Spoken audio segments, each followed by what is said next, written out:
So this is a follow-up video. It's in response to the one I made a few days ago, in which I talked about the short story that recently won the Commonwealth Short Story Prize. It's by a writer called Jamia Nazir from Trinidad and Tobago. And there has actually been a statement made by the Commonwealth Prize Committee. It's on their website. So rather than just giving you a short extract, I'm going to read the whole statement itself. So this is a further statement from Razmi Farouk, Director General of the Commonwealth Foundation, 22nd of May 2026. The Commonwealth Foundation takes seriously the allegations of AI use towards several of the winning writers of the 2026 Commonwealth Short Story Prize. As far as has been possible without compromising artistic integrity, we have taken steps to understand and query the allegations of AI use towards our writers through reviewing all available evidence. We also recognise that at this time we have a duty to both respect the choices made by the independent panel of experienced judges who selected the stories, and to support all of the writers involved in the prize. This being said, it is undoubtable that there are rapidly evolving challenges for literature and other creative endeavours through the fast development of AI. We are just one organisation among many grappling with this. Through a full review, we will make sure that the appropriate steps are taken to make sure that our judging process is able to meet the growing threat that AI poses to creativity.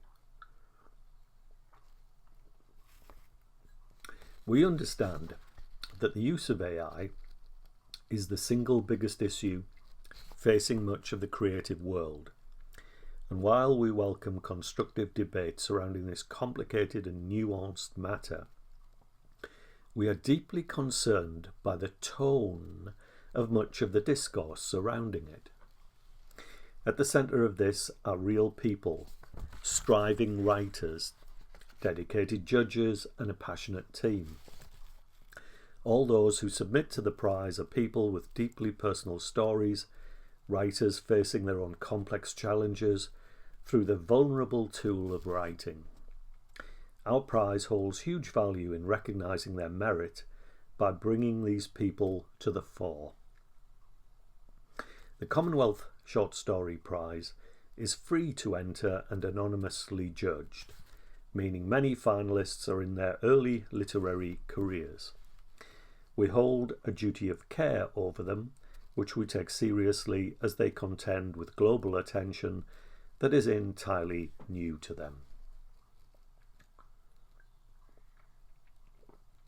We are disappointed to see the work of current and previous writers of the prize called into question. We feel it is vital to recognise the upset felt by all those involved in or affected by the recent discourse surrounding the Short Story Prize. We offer our support to our winners, shortlisted writers, judges, alumni, and wider community. Our prize holds at its core the values of trust, respect, and artistic integrity. These are values we will endeavour to not only uphold through the prize, but also strengthen for the years to come. And so what I would mention in connection with this is the fact that although they've issued a statement that is mainly focusing on issues relating to duty of care, etc., it still manages to subtly sidestep the elephant in the room, which is the use of AI itself, or at least the alleged use of AI.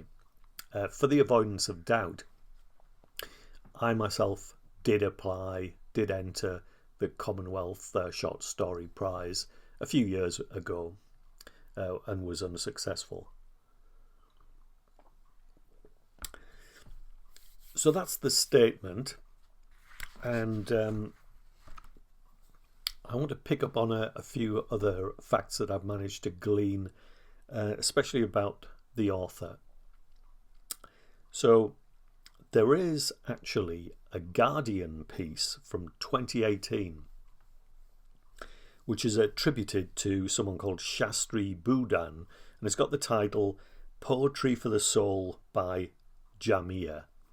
I mean, to me, when I read it, it does smack of being a press release that has probably been written by Jamia himself. And from that, we learn that he is 53 years old. So according to my very rudimentary maths, that makes him approximately 59 in 2026. Is that right? Got the 6 years, that's right. It mentions a few little things about him, and that he's worked in senior managerial and consultancy posts. But it's basically a kind of advert for the collection of poetry which I mentioned in my first video. So to move on. So like I said, I did mention the collection of poetry, which has got the title of Night, Moon, Love. Now that was published in 2018, but on the copyright page it says 2017.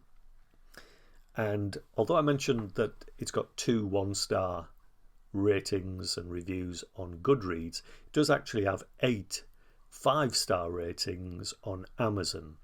These were all left in 2018, the year that it was published. So, although I'd not really mentioned a great deal more about that work, I want to investigate it a bit further, because I think it gives us some more clues here.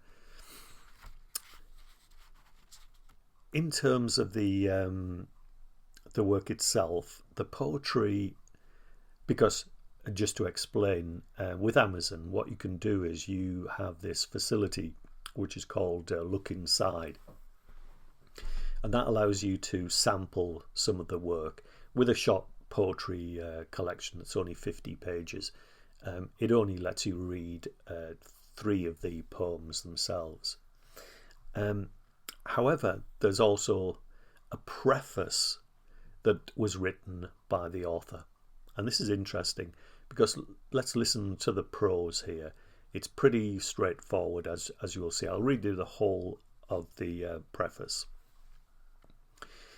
The flame that birthed this work was conceived as a spark 410 years ago in the ancient land of India. However, as fate would have it, it was imprisoned and forced across the Kalapani, black waters. This arduous journey imprinted much strife and suffering. Finally, the journey ended upon a new shore on a small island in the Caribbean, Trinidad. In this new home, the sea, sand and sun further sculpted and moulded its current form, resulting in the production of this work. Therefore, this work is a fusion of old India, flavoured by the breezes and ocean influence of a tropical island paradise. The first clue towards discovering the secret story in this book, as mentioned on the back cover, begins on the next page. On the next page, we see a photograph of the Taj Mahal, which is apparently important to the meaning of this story, because the Taj Mahal was built out of love. And this is the subject matter of the poetry. It's pretty traditional, it's quite old-fashioned really, and I'm going to read you one of the poems just to give you a flavour of the collection. This one is called Tribute to My Love. If ever a man be blessed, then I be he. I live in constant happiness, as heaven lies in your arms, and the purest of affection is reflected by the flares from your eyes. Each day, each hour, I feel love flow from the crown of your head to the soles of your feet. Each day I take my meat and drink at the Godhead of this well, sustenance providing eternal bliss. Your love transcends corporeal food, water, and the air I breathe. For what good be these things without life? And without your love there be no life. Each day I adorn the altar with fresh blooms and pay homage for my gift. I pray some day, somehow, I can find a way to repay. But how can I? For neither my heart nor the earth knows of riches that can compare with thy love. So that's the poem, and as you can see, it's quite traditional, quite old-fashioned, nothing modernistic about it whatsoever. And notice, of course, that it mentions the well, which plays a large part in his prize-winning story. So I think that gives you an idea about the style of the poetry, and it certainly doesn't link with the later story whatsoever in terms of the way that language is being used. Now, I did mention in that first video that that was the only work I happened to come across. Actually, strictly speaking, that wasn't correct. There's another work which is called One a Day, Life's Gems, 366 original quotes to motivate and inspire. This was published in 2019, and it doesn't have any reviews or ratings whatsoever on either Goodreads or on Amazon. But I thought it would make sense to investigate this particular work, because obviously, once again, 2019 is before the advent of ChatGPT. What you know about ChatGPT and other programs like it is that they are typically grammatically correct and they use correct spellings. And the first thing I noticed about Life's Gems is that on the title page there's a spelling mistake, because the word original is spelled ORIGIONAL.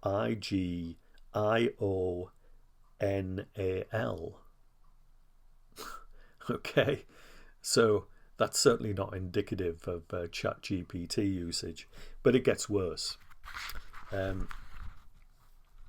There's a blurb for this, and I'm going to read you that.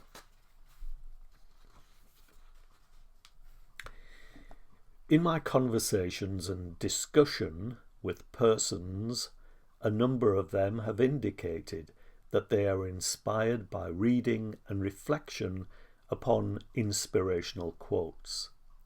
However, a number of persons have expressed disappointment that several publications do nothing more than reproduce quotes developed by other persons, and these keep reappearing time and time again.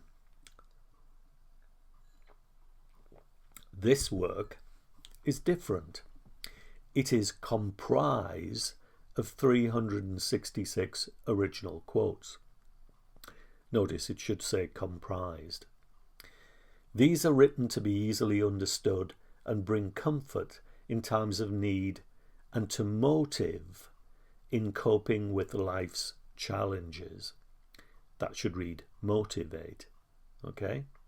Because the title is One a Day, Life's Gems, 366 original quotes to motivate and inspire. And then it goes on to say, as a bonus, they contain beautiful pictures of nature scenes, semicolon, that complement the writing on each page. It is my intent that profits from this publication is used, instead of are used, to seed and develop a natural disaster relief fund. So you can see already the number of errors there just in the blurb. And once again, as I've already mentioned, that's indicative that it hasn't been composed with any sort of generative AI, because at least that would have the correct spellings and, of course, correct grammar. And just to quote one of these inspirational quotes, "Life is pivoted on the strangest of fulcrum," that should be fulcrums, plural. "The more complex the problem," that should be the more complex the problem, the simpler the solution. So there we go. Those are the results of my additional research into the author. And as you can see, it certainly leaves us with a clearer picture of the situation. And once again, I'm going to sign off here and suggest that if you're interested, that you leave a comment below this video.